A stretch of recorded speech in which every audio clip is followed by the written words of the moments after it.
Hey, this is the franchise Shane Douglas here with Appalachian Expose. And what you're seeing right now, before we started getting into this thing, is me and Rhyno, of course, one of the great legends of wrestling, Rhyno, one of the guys that made ECW what it was, one of the anchors.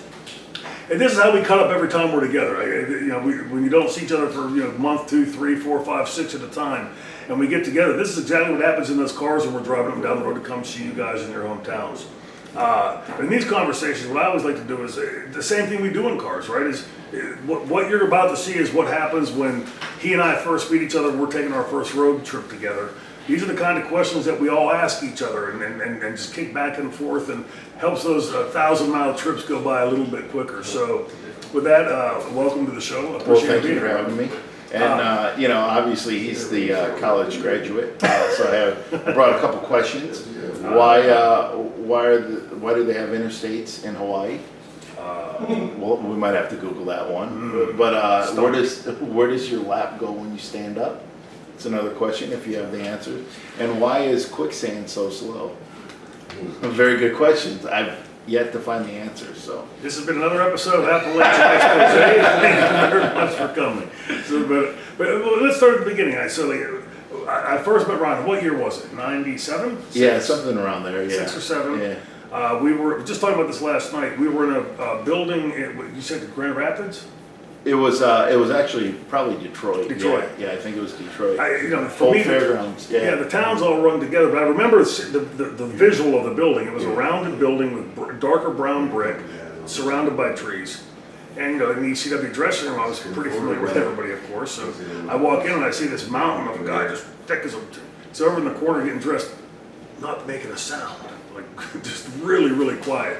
Well, when you see that in the wrestling business, you first think either this guy's got an attitude or he's been taught properly. It's either or. It's right. Never anything in the middle. Yeah. So, been friends ever since. Again, for me, it's always like I'm always in awe of the guys that can get into the ring and the women that can get in the ring, and spellbind an audience. And this guy has done it for years, since ECW and probably before. I don't know much about it. So let's get into that. How'd you break into wrestling? Well, I started training over in for Can-Am Wrestling School, which is still going. Yep. Mickey Doyle, Denny Cass, and Scott Demore. Good guys. And then Scott was only in the business for a couple of years at that point. He's a year older than I am, and that's why I left a lot of the training up to Mickey Doyle. Yeah. And Denny Cass would help out a lot. So, and then as the years went on, he was more hands-on in the ring training. But then he would do the TV and the shows, and they have a little like a weekly TV deal. So then from there, I went over to Otto Vons over there in Germany. Right. And then ECW. No, the Otto. I never worked for him. It was great. It was great. They wrestled rounds. Yeah. And were there scoring on the rounds, or how did they do this? Not necessarily scoring on the rounds. What they would do is they would run the same town for like anywhere from 38 to 62 days, and every single night. Sometimes they would give a guy off, but it was like maybe out of 62 dates, in the same town, you'd have maybe 5 days off altogether. Wow. So you would have 4 matches. The 5th match was always a tag. The tag you didn't get any points for that. So you would get points for if you won, you lost, whatever. And at the end of the tournament, it was a tournament the whole time, so it was building. Mondays were usually ladies' night, which you'd always pack. Ladies would get a discounted ticket. Is this where you met your wife? No, it wasn't on ladies' night, but I did meet her over there. So ex-wife, unfortunately. Right. Yeah. So she just missed Germany, and so just missed Germany. I mean, it's one of the little things. What's that? They said just missed Germany. Right. Yeah. So. Right. Yeah, she said, "Oh, I miss my family and stuff." And I'm like, "They really don't like you. They paid me to take you." She didn't buy that. But no. So over there, I got to work with like, Robbie Brookside, Fit Finley, Franz Schumann, Tony St. Clair. Right. And when you're 21, 22, I mean, you cannot not learn. Right. You know, working with guys like that every single night. And the funny thing about it is if you messed up a spot or if you did something, you get fined a case of beer. So there was always beer in the locker room. There was a refrigerator, and you could do that when you're in the same town. So it never was. People didn't get carried away on calling cases of beer on other boys. Right. But sometimes the boys would, you know, call a case of beer on themselves. Yeah. So I remember one time I was working with Fit, and it was my first tag match over there. And the ropes, because they just run up in between matches from the 4th to the 5th, and just take a long rope that's tied on the end and loop it around. And then they had the boxing turnbuckles, right? So Fit tags me in, and I throw it in, and I go to get in aggressively. And as it hit the turnbuckle, it popped out, and I hooked my foot, and I fell in the ring. And he's holding the guy, and I hear Fit go, case of beer. And I get up, and the crowd's laughing, and I try to get, because I'm intense and Sure. So, and you're wanting to do a good job. Right. And because I had 2 matches before that, and like in Graz, I had a championship match that went over really well, and I'm like, thank God this didn't happen the first night in, or I wouldn't be coming back, or I'd be sent home early. So I didn't realize what had happened, right? So I get my steam back, right? You know, the people are believing in me and this and that as a mean, tough heel. So I tag out, and Fit tags me back in. He goes in there, works someone over, and it's in the same round too. Right. Actually, the tag matches weren't rounds; they were a straight match. So he tags me back in, and I did the same thing, and I hooked my foot and fell in. And he goes, again, severe. And I'm like, my God, like Fit's a tough guy, right? I'm surprised he didn't just drop the guy and just start beating me up for a shoot, right? And he's laughing inside. I didn't know it then, but anyways, I realized what I did wrong after I tagged out. So literally, I gently let the rope go, tag rope. I walked down and I kicked my leg in this way, and I got it. But yeah, without tripping. Without tripping. But over there, like you're able to work with different guys, and you're able to try different things, see what worked, see what didn't work. The one guy would always play that song, "I'm Too Sexy." Yeah. So in between rounds, they'd play music, the DJ. So I would start like stripping for these ladies. I can't imagine that. No.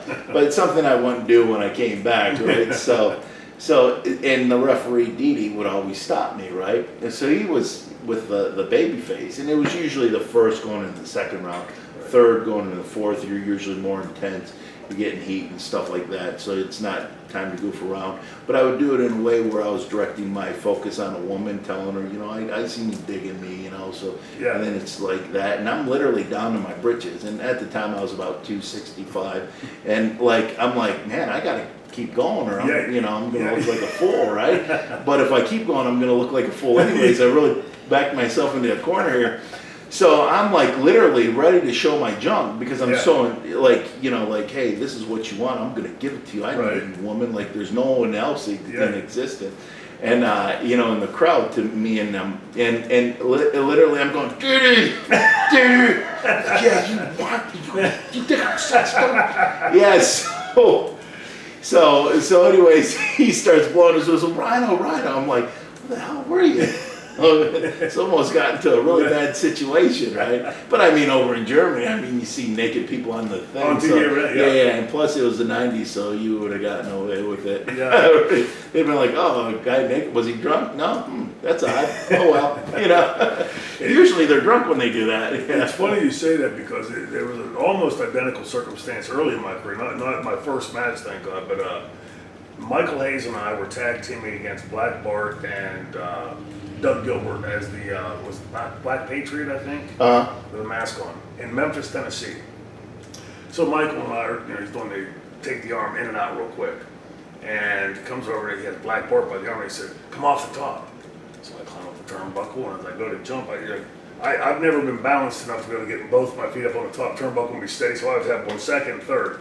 So I go to jump, and I couldn't do it if I tried. As I jump, my knee pad hooks on the turnbuckle. So I jump. Like I'm tied down to the rope and I'm hanging in the turnbuckle. Black Bart came over and said, "Let's see if we can get you out of this one, kid." You know, it's funny when you know, when you're the senior, you know, wrestler in a situation like that, and these younger guys, they'll screw up and they'll think it's the end of the world. Yeah. You just go over there. Let's see if we can get you out of that one. Right.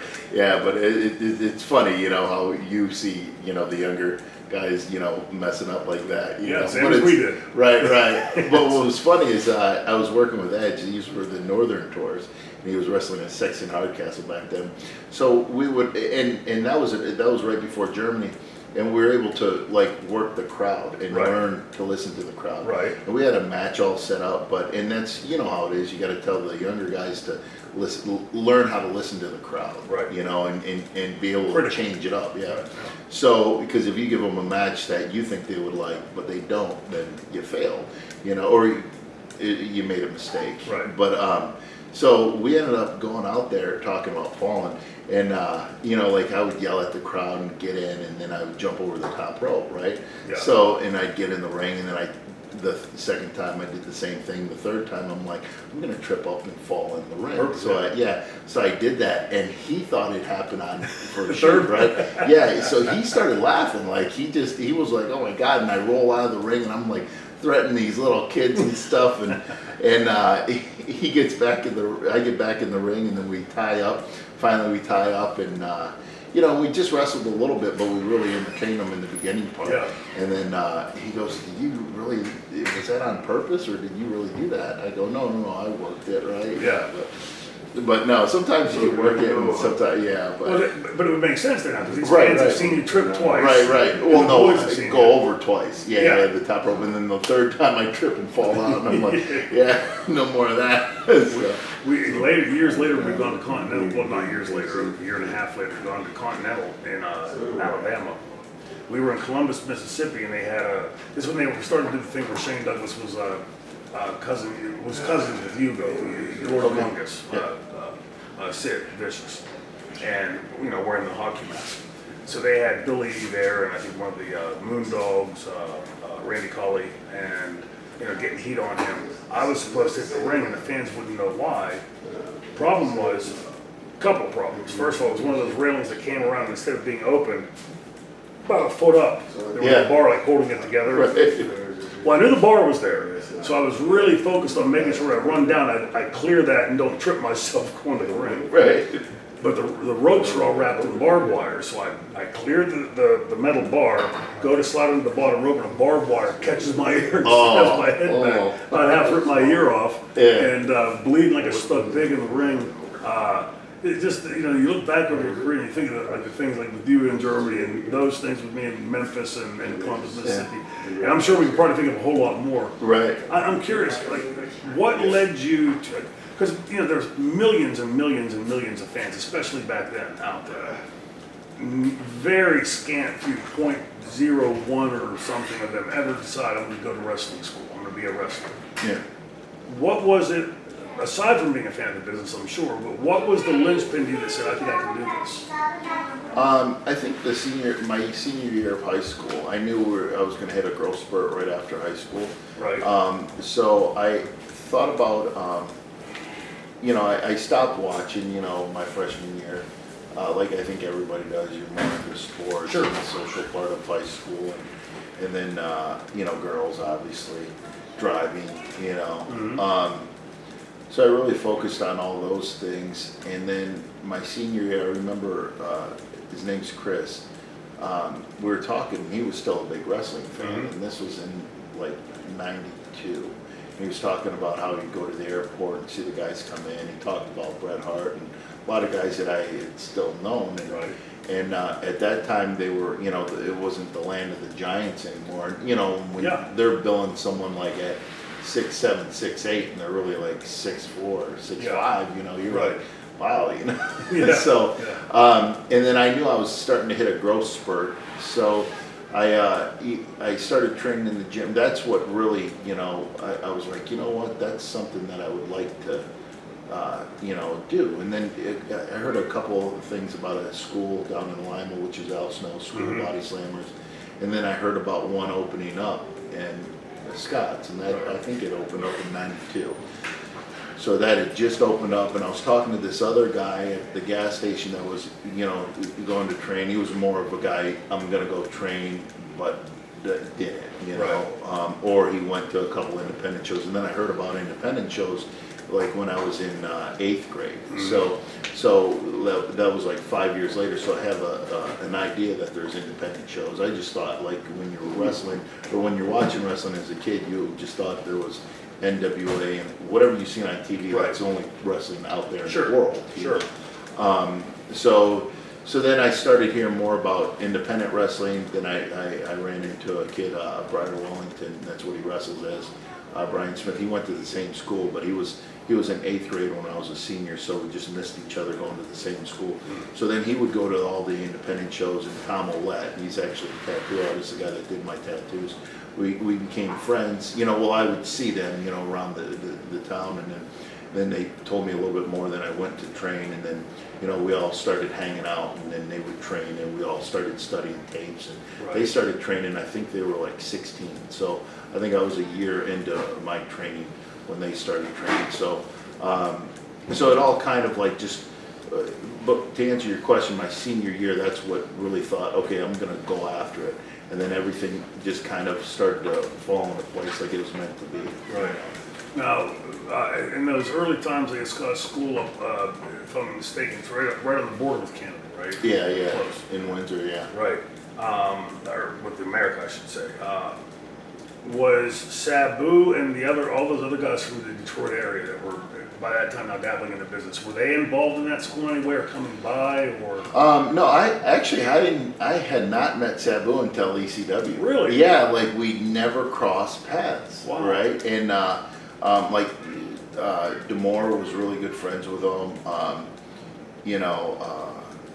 Like Dan Severin. You hear about Dan Severin because he was doing the stuff with the UFC Yep. in the early '90s, or maybe '95, maybe '94, whatever. So but he was out in Coldwater, and then heard he was really cool, and Scott had known him, and then I don't know their connections, maybe booked him, but I never crossed paths with Dan at that point. And then like you hear of ICP, Right. they were Violent J was a wrestler prior to that. Oh, so I didn't know that. Shaggy, yeah, he was Corporal something, I forget. It'll come to me after we're done. But so then they were they would have a ring, and then they didn't start their JCW until a little bit after that. But they would invite the guys down to work out in the ring and Right. stuff. And I think they had done spot shows, but their rap had taken off. Yes. But they always still love and passion for wrestling. So that whole scene was, I would just just miss the guys, so we wouldn't cross paths. Right. But then I crossed paths with Christian and Edge and Joe Legend, and then Johnny Swinger. Right. So then they're like in Detroit for Malcolm Monroe. Mm-hmm. So then not Gary Warnchuk, a buddy of yours. Yeah. So there's a backstory to that. But anyway, so we had met, and they were kind of on the same path, right? So they were like, hey, we need a guy out in Winnipeg, and that's when things started to really take off. Because you got to get on the road to meet people, to connect with people. Sure. And it's not necessarily now a lot of people connect through online. It's not that. You got to have that in-ring working each other, Right. and this and that, and then getting on the road. And you know how sometimes starting out it costs money to, Sure. So. But that's the important thing, and that's when I started going on the road, Winnipeg, and just making connections with Don Callis. He was the one that told me about auto, Okay. right, and where to send the stuff. Right. And then he gave me the wrong address, not knowing because it was changing the address. So Scott gave me the right address, right? So he goes, no, this is what I have on him. So Scott gave me the right address, and then he auto booked me for the whole season. Mm-hmm. But they overbooked the season. So he called me back and he goes, hey, listen, instead of 6 or 7 months, I'll bring you over to Graz and we'll go from there. Graz was the first town just for a championship match. So I went over there, I worked with Franz Schumann, had a great match. He goes, I want to bring you back, hopefully for Vienna and the rest of the tour. What year is this we're talking? That was 97. 97. So he couldn't get me in Vienna. And then he's like, "We'll keep in touch, right?" So he goes, "I definitely want to bring you over for Bremen." I go, "Okay, well, I'm trying to get in Japan for Kingdom. It was a work shoot company, and from what I heard, it was a work shoot." So I go, "But definitely interested if I'm not over there. First come, first serve." Yeah. You know. So anyway, you can't pay bills on hopes and dreams and hoping you'll go over there. Right. So it's like first come, first serve. So he literally called me back the next day, right? And remind you, Scott gave me the right address for auto because he had a partner in Vienna and in Hanover. Right. So Bremen was all his, and that was at the last city of the year, you know. So he calls me back the next day. He goes, "Hey, listen," he goes, "I talked to Peter. Definitely want to bring you in September for September 2nd. I left over there for Hanover and Bremen. So it's like 3.5 months." Wow. I go, "Great." Nice. So I call Scott, all excited. Scott didn't tell me this, but Peter had booked Scott. So Peter Williams called Scott and go, "Hey man, this guy Otto, he's really high on. He wants me to bring him over so he don't lose him to Japan. Yeah. So can we do business next year?" So he unbooked Scott, not knowing any of this. Yeah. So Scott had been over there for I think Renee, the other promoter, several times, you know. So, but he didn't tell me that for a while. He goes, "I was so happy for you." He goes, "When you called and all that stuff," and yeah. So you already knew. Well, looking back, I go, well, maybe it would have been a blessing. Would have been a lot cheaper on me on a divorce if you would have went over there. So, Right. but no, it was funny though. It was funny. Yeah, he did. Did you have any amateur background beforehand? Yeah, I wrestled in high school and Okay. stuff, and then I wrestled freestyle. I did the tournaments after high school, so I was already wrestling, professionally, and it really messed up my style with professional wrestling, and I really liked it, and I did really well in the AAU tournaments, but like with pro wrestling, I was more snug, and it's the different sides, so. Well, it definitely shows your work. That's why I asked, because first of all, the guy had amateur background. I think that was pretty commonplace in the business coming back to when time you and I came in. I don't know how much it is today or isn't, but when you're in the ring, the way you square up. I was watching the other night. One of the promotions had a shoot fight, and the guys were they'd grab a hold and then just let it go for some reason. Yeah. And I was screaming while someone was laughing at it. He was the one showing me on his phone, and it was just driving me crazy. I've never seen those types of things in your work.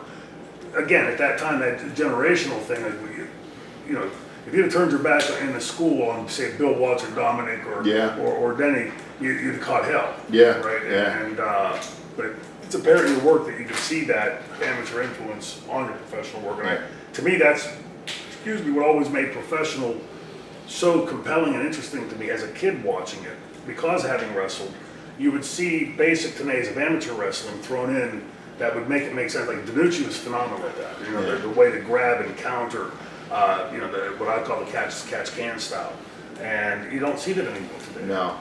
It's funny how you talk about amateur wrestling, and when I first started with WWE, Kurt was there, and Adam and Ed and Christian would travel with Kurt, and I had met him one time prior, just in passing. I was in ECW, and we all grabbed something to eat, and so as I became friends with Kurt, I would mess with him in the back. You know how the TVs are a bunch of boxes there for the lighting and all. Oh, yeah. And I made sure, he couldn't throw me. So I would lock up and talk about, because I wrestle a lot of people and stuff, and he's got something special. Just like I remember his grip. His grip was it's unexplainable until you've locked up with someone, that caliber of amateur wrestling.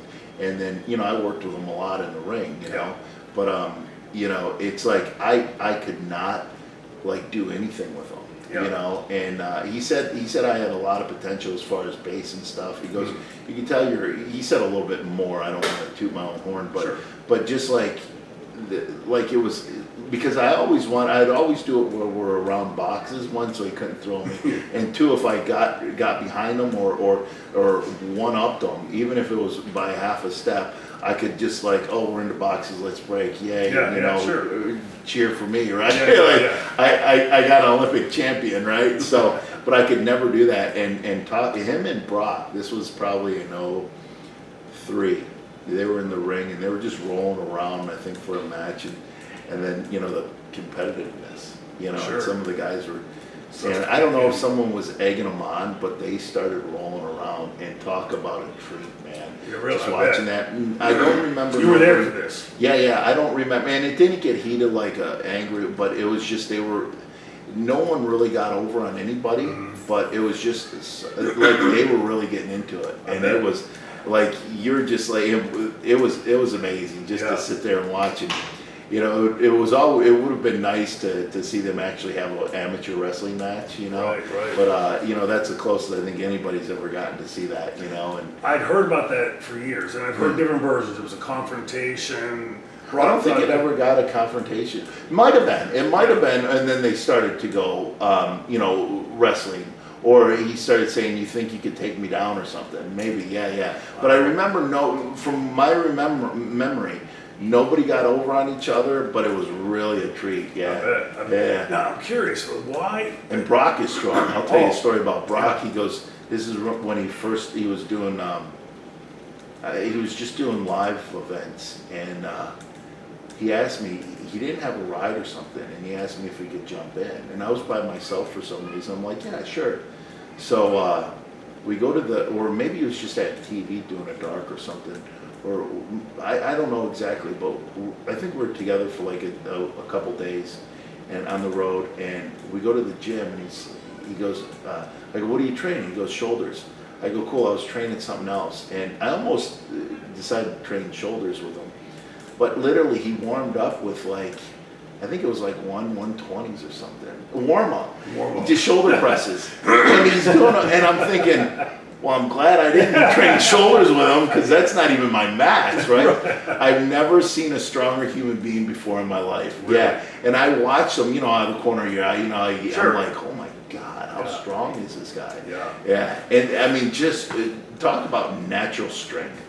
You can't make that shit up. Yeah. I mean, it's just insane. Yeah. Gary Von Erich was very much like that. He had that, incredible body. So I always thought, once he and I started training, he was more like into the bodybuilding style. Right. And we went to a gym, I remember it was in Foster City, it was a Gold's Gym in Foster City, California. And he started working out. Well, this older guy came over. I later found out this guy was 85 years old. I went to get a shake or something, and the woman said, "Oh, you met Charlie," or whatever his name was. And she said, "How old do you think he is?" I said, "I don't know, 60, 65, maybe." She gave me his key fob, and there it was. I want to say 84, 85 years old. But Kerry, that competitiveness that you're talking about with Kurt and Brock, this guy came in and was strong as an ox himself, this old guy. And you saw Kerry start to go, and it was incredible. This guy, Kerry was stronger, but you could see Kerry really going in and digging into weights and throwing some big weights around. Just powerful, strong. Yeah. It's just amazing. Some people just have that inhuman strength. Yeah. And Brock is definitely one of them. And now, as far as Kurt would go heavy, but his grip was just insane. I remember that, and moving you too. He could really move you. The thing that amazed me about Kurt was, we talked about last night. I had facilitated through Mark Madden, because he had done Kurt in Pittsburgh. I'd never met Kurt. But after he won the gold, I'd always followed wrestling in the Olympics. Right. America was notoriously bad at it. So when he won the gold medal, that was like a holy smokes, for America to win the gold medal. And at the time, Vince was throwing a lot of money at him. Kurt was being very protective, wisely, of his Olympic aura. Sadly for him, it wasn't like back in the day. If you won a gold medal back in the 70s or 80s, you were on the front of the Wheaties box. Right. $1 million contracts and everything.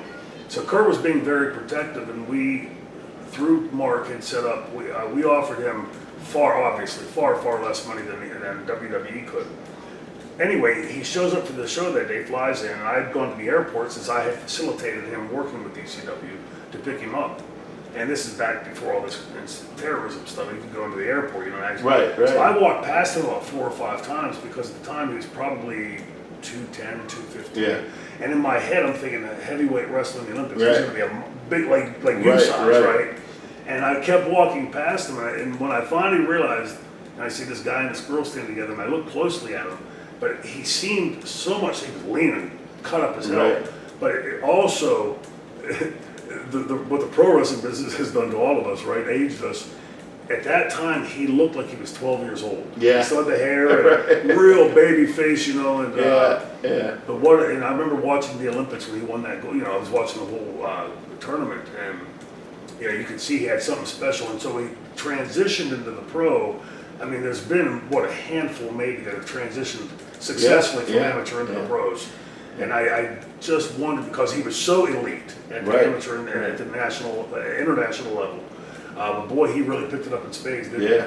Well, I think if he would have, like he told me that he turned them down the first time. Yeah. And then he wanted to do the other stuff because especially back then, if you were an amateur wrestler and you excelled, it was almost you were like backstabbing. You were stabbing in the back amateur wrestling if you went pro. Right. You know, because pro wrestling had that barroom kind of feel to it, and it was the trickery and and phony and stuff, and it does harm to amateur wrestling opposed to good. I would have never started amateur wrestling if I didn't watch pro wrestling. Right. So so I think I understand what they seen back then, but I think that's Kurt's mindset. So he tried to do other things, and then he told me this. He goes, he told me the number that he was offered, and then about a couple years later, he goes, maybe 3 years later, he had a tanning salon, and tanning salons can be difficult, you know. So he goes, he called him up and he says, hey, I'm interested in coming in. And they go, great, we'd love to have you. And he goes, how about the same price? And it was like, I think they signed up to a developmental deal for like 75 grand. Really? Yeah, and he's like, well, I have nothing else. But you think about it, if he would have went in 96, would the outcome have been the same? Good question. You know what I mean? Because when he started in 99, the wrestling business was way different than in 96, especially WWE. And would he have been portrayed as this baby face, and would they have ran with that? And I guess when he started, it was the first pay-per-view, and he's being pitched as this wholesome character. And I'm sure he said this before, but in that pay-per-view, this is what he told me. I think it was a pay-per-view. Vince told the referee to have him go on the mic and say, "Don't you know who I am? Do you respect me or whatever? I'm the Olympic champion," which turned them heel, and they were off and running. In '96, they would have accepted him as a babyface, and could have ran its course and could have been pushed aside, and this is a failure, right? Even though if you would have picked it up, but that whole persona of that goofy, that heel, you know what I mean? You never know if it would have had the same outcome, Well, athletically, I think he would have done great, but, so. Yeah, Kurt was going to be fantastic. Because what I had seen from him in the pro level, it seemed that the work ethic that he had to get to the gold medal round is what he brought in with the pro wrestling. And would he have brought, I'm sure there would have been some overlap, but 3 years later and being, his tanning salon not going well, get a little bit of taste of reality, a little different taste. So now he's going to come in and really master this. Right. It's funny because they've got that mindset of never ease off the throttle, even if it hurt. And a lot of us do that. Especially the veterans. Now they take care of you a little bit different. They don't push it because then they look bad in public. But a lot of the older school, we didn't have. Especially the generation before us. They, what was Road Dogg's dad, Bullet Bob Armstrong? He broke his finger and then he had it cut off so he wouldn't miss any work, right? And to talk about that tough, right? I'm like, I don't know too many guys that would say that nowadays, right? I don't know if I would say that. I'm like, that is a tough SOB right there. I would have picked my nose. Right. That's why I like, I got to pick my nose, more important things. But I think, you know, like Kurt, I remember going over his house and I was staying there because I think I was coming by and I just stopped in to visit. And then he went to work out and his knees were hurting him. But he still went and like he did like so many miles and run up hills and stuff. Sure. And this was probably about 10 years ago. He comes back and he's wrapping them with ice and all that stuff. And he's hobbling in. I'm like, why don't you just take a day off or just do 3 miles instead of 6? You know? Like, no, but it's that mindset, you know. So. Well, Bull, just a little sidebar. I remember as a kid watching, once we got cable, watching the NWA, and they were talking about this accident that happened in Rhyno, which is very close to my home. You know, that years later when I go to college, I would drive right by this gym where this happened. Bob used to bench, you know, he wouldn't cup a stump, do the palm grip, and had 315 on the bar, and the bar slipped out of his hand and came down across his face. Really? Yeah, and he was off for some time, but when he came back, he had so many plates and stuff put in his face and everything reconstructed. He looked vastly different. Look at old pictures of Bob, and then look at him like when he was like active in the NWA, and you'll see a vast difference in it. But you know how that didn't kill him. First of all, 315 coming down across your face. Yeah. But Brad was there and said that he had like his face, like there was an indentation in his face. You see where the bar had hit. Yeah. You know, my God, what a tough guy Bob was. Yeah. All those guys. I'll never forget the first time I met him. You knew you were meeting someone. He was cool as shit. Yeah. So. First time I met him, we pulled. It was a great Bob Armstrong story. He Brad was in the front, and I was in the back seat with how can I forget his name? The referee. Hebner? No, the Armstrong. Scott Armstrong. Oh, Scott. Yeah. Sorry, Scott. Chair shots. He and I are in the back seat, right? Cops pulls over, flying down the road. Cop comes up and man, what's going to happen? I think Brad has some stuff in the car, you know. Bullet lights and smoke a little, you know. Right. I'm thinking we're going to prison, man. He forgot his medical marijuana card. yeah. And cop comes up, he rolls the window down, and the cop doesn't get a word out. He goes, I got no fucking time to talk to you much. Right before the cop came up the window, he yelled to Scott to sell his stomach. So I'm sitting in the back selling. Cuts a fucking promo on the cop, MFing him and everything else. The cop goes, follow me. He jumps in his car with the lights going. We follow him 100 miles an hour. He takes us to the hospital. I mean, now what are we going to do? And the cop drives off. Yeah. I mean, if I would try that, then cop would be beating you in his nightclub, right? And it worked. Right. It was amazing. I was like, man, a lot of these guys are great. Yeah, we got one police escort one time. We were leaving a bar for the cop was out front.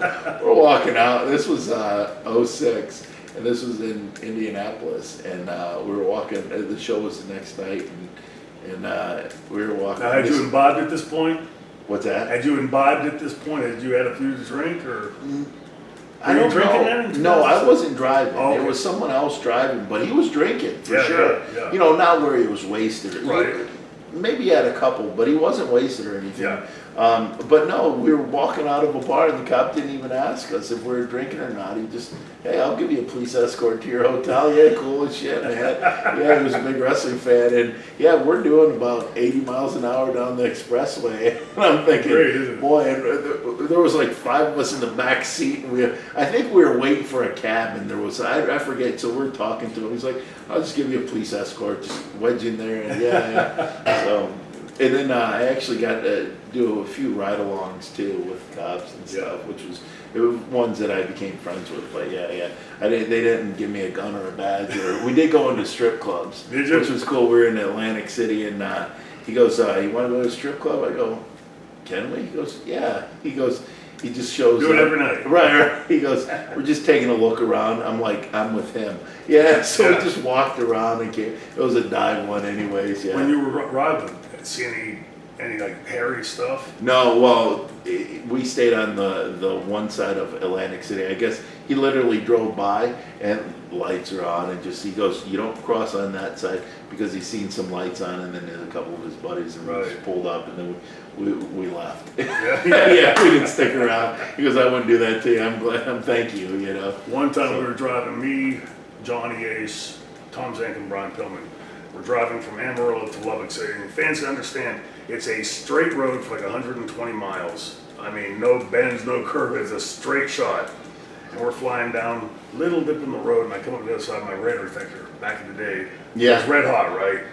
And there was an exit a quarter mile up, and I thought I'm going to speed up and get up before we get through. That cop was on my ass before I could get to the quarter mile exit. Right. And comes up and I'm thinking, I'm trying to pull Bob Armstrong, right? I said, officer, I know I was speeding, but I'm sorry. But this is Johnny Ace and Tom Zang, I'm Shane Douglas, and we're late for the Children's Hospital in Amarillo, Texas. We're supposed to be making an appearance there before the show tonight. Leans down, looks in the car, looks around the car, looks at it. Funny. I just caught a Rob Rex Steiner going to the same place.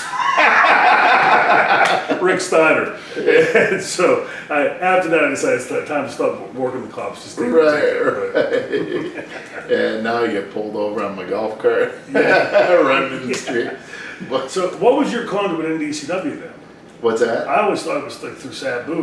No, Alf Herman was over in Germany, Alf. and he was over there, and then he's like, oh, and then I never thought about going to ECW because I thought it was just all blood and guts, and that was it. Right. And then actually Scott vouched for me because he talked to Pee Wee, and then Scott vouched for me, and then I went and did a workout.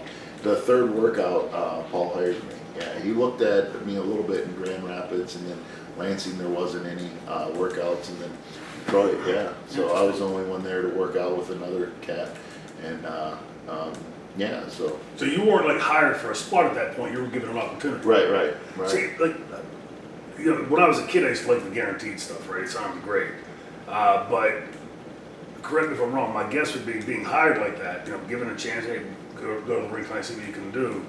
That most of it, aside from titillating your competitiveness, also kept your feet to the fire. Right, So right. here's not $500,000, Rhyno, but here's an opportunity. Right. And so you came in to impress. Right. Yeah, and that was, and then I started shortly after that, and then, the rest is history. But yeah, it was definitely when Paul goes, do you want a job afterwards?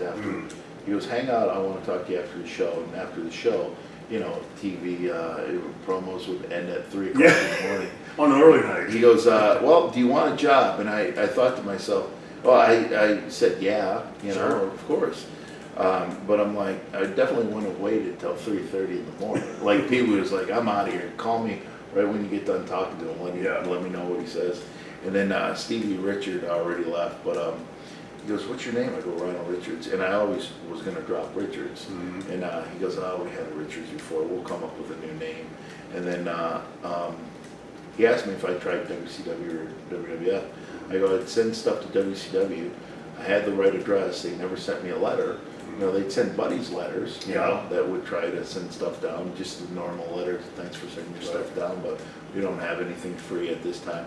And I had done TVs for WCW several years prior, but and then WWE, I got a camp, but nothing went well in that camp. It was just, and the only person I had a good match with was Christian, and the camera wasn't working that night, and it was just, nothing lined up, and it was in between going to Germany and stuff.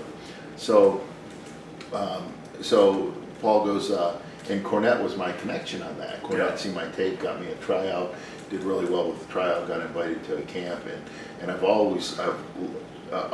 have nothing but great things to say about Cornette. And I could just listen to him for hours, just his knowledge in wrestling. Incredible.